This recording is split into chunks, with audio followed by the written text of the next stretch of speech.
Hey guys, it's Jason here from the Omni Sales team, and in today's video, we're going over one of the most important things salespeople have been arguing for years in new home construction, and that's good centers versus bad centers.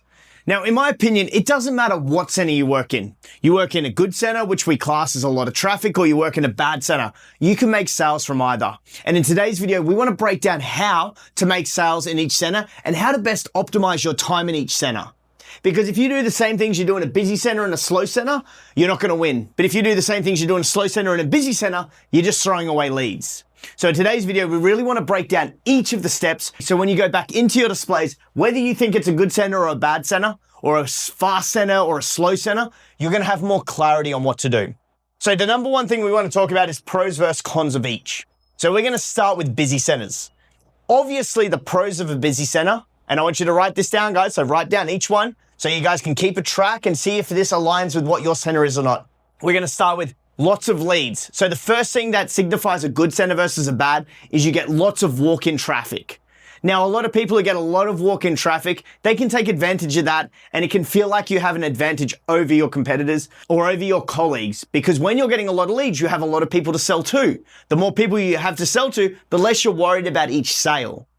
So number one pro is that you have more leads. Number two is it's not that hard to pick yourself out of a slump. So if you have a bad month or you have a bad week, it's very easy to get yourself back on track because you're always having new customers to talk to. You're always engaging in new dialogue. It always feels like there's something new going on. Number three, pro of working in a really busy center is that normally there's going to be someone else with you or you have a hostie. So if you have a really busy center, you're going to have people around you and it feels like you're more of a team. It feels like you're in more of a team environment. So if you need to go home early one day, if you need to come in late, if there's someone sick, you have the opportunity to be able to maneuver your time around a little bit better than a slow center. But with all of those positives, there's also negatives. And the first negative that you need to understand with a busy center, particularly if you don't work in one, is that the KPIs of a busy center are a lot higher. There's a lot more expectation. There's a lot more you have to do in order to meet your KPI and for management to be able to give you that tick. But there is so much more expectation in a busy center. Why? Because usually your builder is spending a lot more money to be able to put one of those centers in or to be able to put a display in a busy area. There's more marketing costs, there's more maintenance costs, there's more costs just in general. So your KPIs are going to be a reflection of that. The second con is you get burnt out. Now, if you're in a slow center, this might seem like that's the least of my worries right now. There's no way I could get burnt out.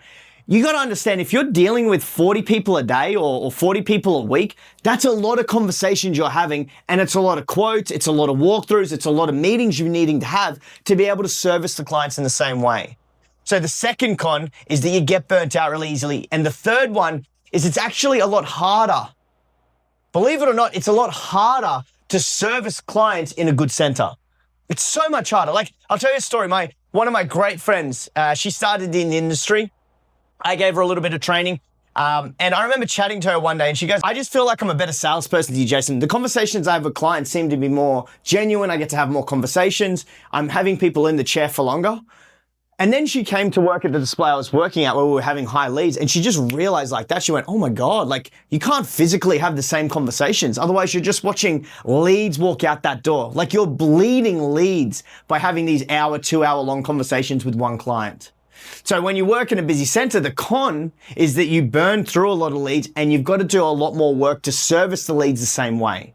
Now, that's all well and good, Jason, but what about the pros and cons of a slow center? So the pros of a slow center is that you get time with clients. So you don't feel like you're burning through clients. You don't feel like there's a rush. You actually get to do the transformational journey, which is why the clients are there.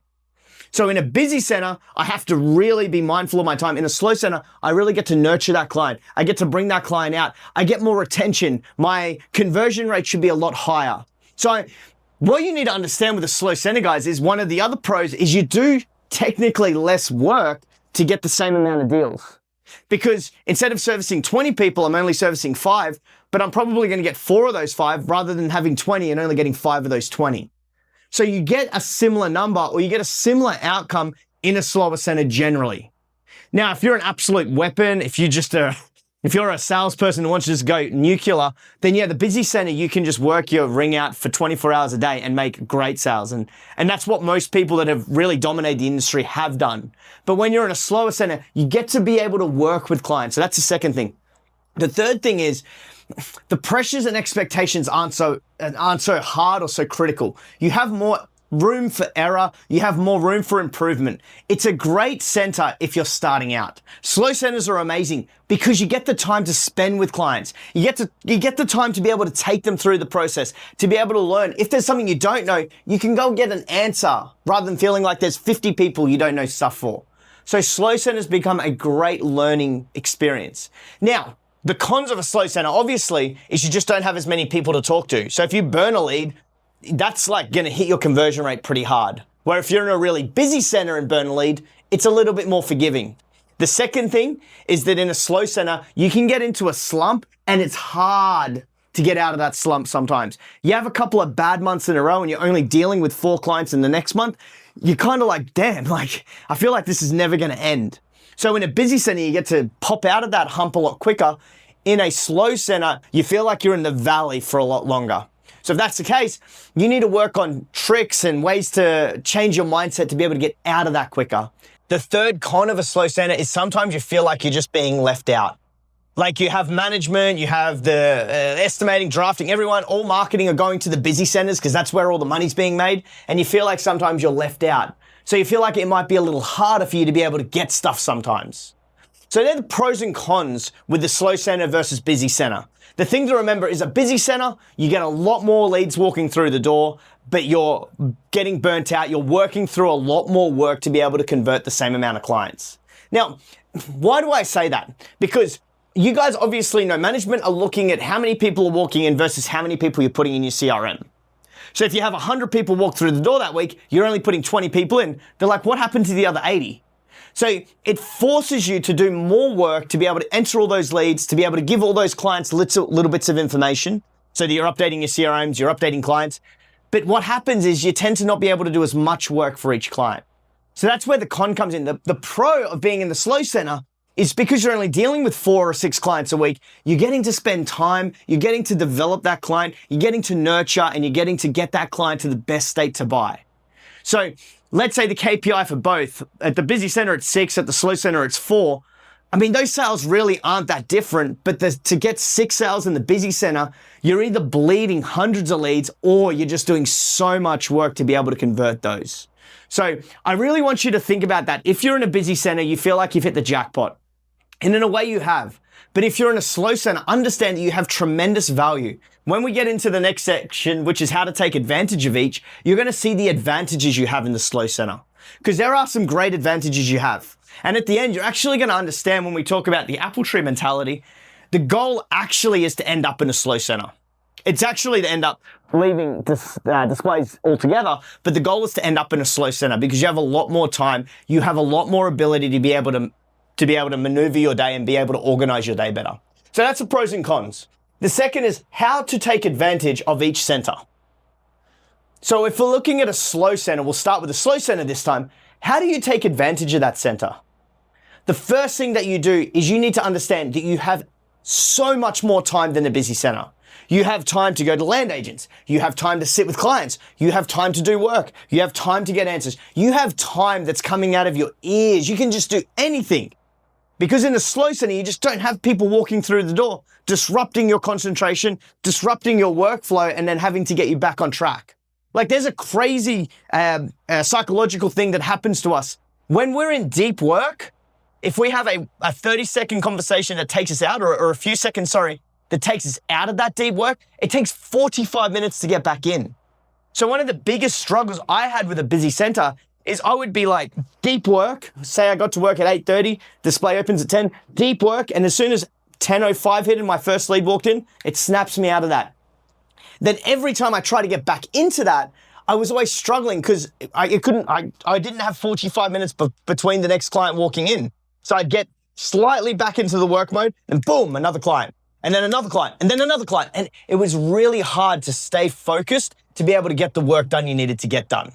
So the pro, or the advantage, you get of the slow center is you get time to be able to organize your day. The second way to take advantage of a slow center is you need to befriend and you need to go out there and what's called a lead generator. So instead of the display giving you leads, you need to learn to develop your own leads. And the way we develop leads is spending time with our land partners, spending time with real estate agents, spending time talking to people that are looking to build, that are like in friends and family groups, spending time on social media, developing your brand. All of these things can be done in a slow center because you have the time to do it. So the second way you take advantage of a slow center is you go out there and engage in lead capture, lead generation. Now, if you organically make your own lead, that lead is a lot more likely to transact with you than if the display home gets you a lead or if the builder gets you a lead, because that lead could go to anyone. But if you've organically developed your own lead, they're like the most guaranteed sales you'll have. And then the third thing to take advantage of in a slow center is actually spending time with people. So get someone in for a meeting and spend 2.5 hours with someone. Make sure they don't leave before they sign, before you take them through 3 walkthroughs, before you've gone through and changed the plan completely. Like you should be able to close a lot easier in a slow center because you physically have time to wear the client down, get the client to their dream outcome, do the reality check, present, represent, close, objection handle. You just have so much time to do that. So really spend that time with clients. So many consultants just try to speed through client interactions or client meetings like they do in a fast center when they work in a slow center, and they just end up burning through clients that they should be closing. So your conversion rates in a slow center should be something like 80 to 100%. So everyone who walks in that can be closed, you should be closing because you have the time. So that's how you take advantage of the slow centers. Now, the fast centers, obviously to take advantage of that, you're getting a lot more say in who you say yes or no to. Now, if a client comes in and it's too hard, guys, there's nothing wrong with telling that client you can't help them. Send that client off to a slow center. It was one of my favorite things. Every time a hard knockdown rebuild came in with multiple structural changes, I would just send it to one of my slower centers and give them the opportunity to get a really big deal. Because normally those deals were 800,000 to $1 million. The commission rates was 10 to 15,000 on them. So that person was getting a lot more money dealing with that client. But I didn't physically have the time to sit down and go through all those changes. The other way to take advantage of it is you need to understand what you're good at. So in a very busy center, what I was really good at was just doing home and land package, home and land package, home and land package, home and land package. No structural change, no structural change, no structural change. Slightly less commissions because I'm doing it through home and land, or slightly less commissions because the contract values aren't as high, but I was able to get through more of them. And the way you take advantage of that busy center is you rely on your head office team to do more of the work for you. So your home and land department, your estimating team, whatever teams you use in your builder, utilize them more because you're going to be generating more of the business. So that's the second way to take advantage of working in a busy center. The third way to take advantage of a busy center is knowing that you have an assistant, you either have a hostie or you have another colleague that works with you as another sales agent. Understanding that you can utilize them to be able to go out there and do strategic land developer relations. So obviously if there's someone in the display, you don't have to be there at all times manning the display. You can leave the center to go and do those strategic land developer relationships.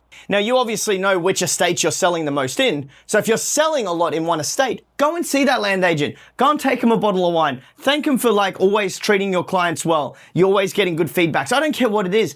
Go and develop that relationship because you have the opportunity. So the busy centers, you might only have 2 or 3 land agents you're collectively working with. The slow centers, you might have 10 or 15 you're working with. So that's the way to take advantage of either one. The big thing that I really want you to understand with the busy center though, is the busy center is used to develop your total income for the year. So in a slow center, you're not going to make as many sales as a busy center, but in a busy center, you're going to get burnt out making those sales. So what we're looking to do when we're going to get to step 4 in a sec, which is the apple tree mentality, is you're able in the busy centers to really take advantage of working really hard and developing up a core set of clients that keep referring to you. Now, you take advantage of this in the slow center. Every client should be referring to you in the slow center because you have more time. But in the busy center, you're just developing that list more. And I'll explain that in a sec. So that's how you take advantage of either one. Now, how do you manage your time? Obviously, if you're in the slow center, you guys can just do whatever you want. You have the time to be able to manage meetings. You have time to manage land relationships. You have time to manage quotes, estimate, whatever. You have time to manage. But in a busy center, I really want to talk to you guys now. Because in a busy center, how do you take advantage of your time? It's very simple, guys. You must get to work at 8:30. There's no exception. There's no excuse to not get to work at 8:30. Your display might open at 10. In a busy center, you've been given the opportunity to be able to sell a lot higher. You've been given the opportunity to be able to convert a lot more people. So you must utilize your time properly. So step one, get to work at 8:30. 8:30 to 10, you don't do anything except ringing clients, working through your CRM. You should be setting up as many meetings as possible from 8:30 to 10. Why? Because from 8:30 to 10 a.m. is when people are in the clearest headspace. So people aren't worn out from the day. They're not thinking, oh, I just need a rest because I'm tired. They're pretty switched on. 8:30 to 10, you'll notice all call centers always make the most meeting sets. They do the most meetings. They do everything, the most sales from 8:30 to 10. So 8:30 to 10 on the phone. Don't check emails. Don't go over workflow. Don't go over work that needs to be done. 8:30 to 10, you should just be call, set, meeting. Everything you can do to get as many people in front of you as possible. 8:30 to 10. 10 to 11, jump through the work that you needed to do from yesterday. So if you had any tasks left over, if you had any quotes that you had to do, if you had any packages you had to send to head office, 10 to 11, you should be just focusing on smashing all of that out. Why? Because we've called, we've set, we have a lot of meetings coming up. We now have to do work to get ready for those meetings. Or we have work from yesterday that we had to finish. So 10 to 11, smash that out. 11 to 1, this is where we get stuck into emails, head office, any reporting that we have to do, any tenders, contracts. If you're a tender or contract presenter in amongst your construction company, from 11 to 1 p.m., you are smashing out all of that work. Why? Because usually that work doesn't require any client interaction, which means you can kind of eat while you do that work. Because you're going to have lunch, you're going to feel that little bit of dip coming in. You have lunch, you're working through, you're getting all that work done. It's kind of I say it's the mindless work. It's the work you just have to do. And 11 till 1 on weekdays. This is weekdays I'm talking about, sorry. I should have mentioned that. On weekdays, this is the structure. From 11 till 1, we're doing that paperwork sort of stuff. From 1 till 4 is just meetings you've booked. So people usually will be able to get the afternoon off work. They might be able to pick their kids up early, something like that. From 1 till 4, I've noticed that I've been able to get a lot of meetings done. So you really want to focus on client meetings through that time. And then from 4 till 5, you're finishing off any work that you had to do, sending in any requests, getting yourself up ready for the close, and setting yourself up for the next business day. 5 till 5:30, so once you've closed your displays, guys, I want you to really hear this. Once you've closed your displays in a busy center, come back in the office and spend 30 minutes structuring the next day. Structuring what tasks need to be done, structuring what meetings you have, making sure you have the printed copies of the quotes you're going to present, the sightings you're going to present. You need to go and get all of that information so that when you're delivering this tomorrow to the client, you're ready for it. So from 5 till 5:30 should be calendar set. And then 5:30 onwards, you can leave, you can do more work, it doesn't matter. But the point is, start at 8:30, do calls, then do management of workflow, and then from 11 till 1, you're doing emails, you're doing work that needs to be done for head office. That's just all the general stuff. 1 till 4 is business, is meetings. And then from 4 till 5 is you're getting yourself closed down, you're getting work ready. From 5 till 5:30, you're planning the next day. So that's the busy center time frame. Slow center time frame. You can obviously just try and structure you're just structuring meetings any way you can. But you have a lot more time to do developer relations. So you should be going to developers more regularly. You should be setting up time to go out and see real estate agents, go and see blocks of land, meeting clients on blocks of land. Do you understand how many more people you close if you actually meet a client on a block of land and show them how their house is going to sit on that land? Now, let's say their land's not registered. Take them to a football field and get a big, cones and go and set up cones on the field to show them how big their house is going to be. If you can give clients that extra level of service, guys, you'll close so many more people. So that's how to manage your time. Now, apple tree mentality.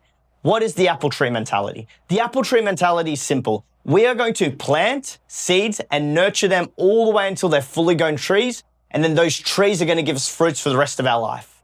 Now, what do I mean by this? I mean that you're going to develop those clients. So in busy or slow center, in a busy center or a quiet center, your goal is to develop and have so many transformational journeys with clients that those clients for the rest of their life are going to send 2 to 3 clients to you a year. New home construction has this weird thought that the leads are just endless and they're always going to come to me. You have the arrogance almost of that leads are never going to run out. Now, sure, that might be true because everyone wants to build. Like, people are always going to want to build. But the more you can develop your own leads, the less you're going to need a display to rely on, the more you can travel with your work. So what I mean by the apple tree mentality is you need to plant these trees or these seeds. You need to plant these seeds. And what these seeds are is such a good relationship you build up with your clients that those clients are going to keep sending you leads for the rest of their life. Like, you should know every year if you've built a home, because you're part of like community chats, you're part of builders chats, you're part of a bunch of chats. You should know 1 to 2 people a year that are looking to build. And you want to develop such a good relationship with people that those people send those 1 or 2 people to you each year. That's the key. So the way that we should look at construction is like this. Like, I'll quickly draw it out. This is how your sales journey should actually go. So we should start out making great sales. We come up like the bell curve. We work in the busy centers, and then we go back to slow. So this is busy center. This is slow center, slow center. So how we actually organize our time is when we start off in construction and new home construction, we should start in a slow center so we can start to develop 1 or 2 deals at a time. We're getting ourselves accustomed with our builder. We're starting to get used to the process. We're getting used to the products. We're understanding our drafting terms, our estimating terms. You're just working through and you're slowly developing yourself in the slow center. Now, what should happen as you go up the slow center is at some point is they should move you to a busy center so you get a lot more deals. So through that busy center, you should be working your ring off, do everything you were doing in the slow center. So all of the actions you are taking here, you should still do them here, and that'll lead you to many more sales. What you're doing with those sales is all of these sales are going to be the apple trees you're planting. Now, once you've got 200 sales or 300 sales that you've made, you should be able to utilize those sales to send you 1 or 2 people a year. So then you ask your management team, hey guys, can you send me back to a slow center now? You're going to be getting the 1, 2, 3, 4 deals a month you normally get, but all of these people here are going to be referring to you in the slow center. And what's going to happen is you're going to be looked so much more favorably upon your company because you started off getting 1 to 3 deals a month in the slow center. You're getting 6 to 8 in the busy center, which is common numbers for people. I mean, the realistic terms is you should be getting like 15 sales in the busy center, but 6 to 8. And then when you come back, the expectation is 1 to 3, but suddenly you're on 6 to 8 down in the slow center because you're developing your own leads. Then you build up more and more people from the slow, medium, back to the slow. At some point, you're going to get to 3 to 500 deals. This is the key number, 3 to 500 deals. Why? Because we rely on 10%. 10% of people. 10% of people should be raving fans of you and they should be sending you leads no matter what. So if you can get 3 to 500 builds under your belt, you've developed those, you've built really great relationships, you worked through that busy time, you gave them everything, you transformed their life, there should be 30 to 50 people a year. 30 to 50 people a year you're still building for. Now let's just take 50 because if you get good at 300, you should be able to close a little bit more. 500, let's just take 50. You're now getting 50 sales a year per year, which let's say you're getting 8,000, you're still making 400K. So that's how we can go from starting out in the industry, starting in a slow center, working through those, getting the reps in, showing that we do the work, continuously hitting our KPIs, getting into the busy center, smashing it out for 3 years, then asking management to leave the busy center and go back to the slow. So you can continue to make your 50 to 100 sales a year. And then at some point, when you're done, which is in 5 or 6 years of your total career, you should be able to stop and then move on and not have to use a display anymore. Because once you build up that 300 to 500 builds, you're getting 10%. You should be getting 30 to 50 sales a year. And those 30 to 50 sales should be leaving you with 300 to 400,000. And because you are having these all referred to you, you no longer need to display homes. So if you don't need to display homes, you guys become free. And this is the goal. So I know the title is Good Centers versus Bad Centers, But the key with either one is to be able to develop the clients so you can get out of your displays and then you can travel the world and still make 300,000-400,000 a year. And obviously as construction prices rise and we start to get the million, 1.5 million as a common figure, obviously that's going to go from 3 to 500 to 500 to 700,000. Like your job is kind of recession proof, or it's inflation proof, I should say, because as prices go up for things, so do your commissions. So guys, at the end of the day, whether you work in a slow center or a busy center, the goal should be developing 300 to 500 sales in your career, then being able to leave the industry and rely on 10% of those people always sending you. Now, it's like an exponential chart. As you continue to make more sales, you just get more people referring to you. So even though you've only done 300 to 500, you're left suddenly in 7 years, you've done 800 sales or say 600 sales, 700 sales, you're suddenly getting more people. You're getting 60, 70 builds a year. And that continues to grow over your career. And you become the most well-known, the most respected, the best new home construction advisor in the industry. And suddenly everyone's referring to you. You don't have to work for a lead again. I'll finish on this. If you don't need a builder to give you leads and you can self-generate your own leads, you get to cut the check for whatever commission you want. Like, I want you to understand that. If you don't need the builder to develop leads and you can get your own leads and your own builds, you can go walk into the managers, walk into the CEO office, walk into the boss's office and demand or have a conversation about what commission structure you're on because you're different to the industry. The reason the commission structures are set the way they are is because the builder gives you all of the leads you get. If you don't need that builder, you can go to any builder and be able to provide that. There's builders that'll pay 4%, 5%. So in our courses, we talk about, we have a course that's 0 to 100K in commission. Then we have the 100K to 400K. Then we have the 400K to $1 million. And the way that we're going to hit that $1 million commission is you guys can start developing your own leads. You don't need a display anymore and you can cut the check for whatever you want. So understand this, good center or bad center, you guys have the opportunity to be able to win. You just need to develop that plan. And the best thing I've learned in this industry is if you can develop that plan, the earlier you can develop that plan, the quicker you can get to this, understanding that you need 300 to 500 clients that you've built for, you're getting 10%. It can lead you to the 50 sales a year, which is the 400K. You can then walk into the boss's office, cut the check for $1 million. Because if they don't need to pay you to get leads, or if they don't need to pay to get you leads, the money that they spend on marketing to get those leads can go to you. So guys, I hope you enjoyed this one. If you have a sales friend or someone in new home construction that needs to see this video, please send it. If they keep complaining to you because they work in a slow center, send them this video so they understand that a slow center is the new superpower, and it's actually where everybody wants to get back to. Because once you have time to be able to go out there and structure your days, that's really what we're looking for in new home construction. So as always, guys, I love you. If you could drop a like, subscribe. If there's anything you're having a problem with, drop it down into the comments. I'd love to do a separate video on that, and I can't wait to see you on the next one.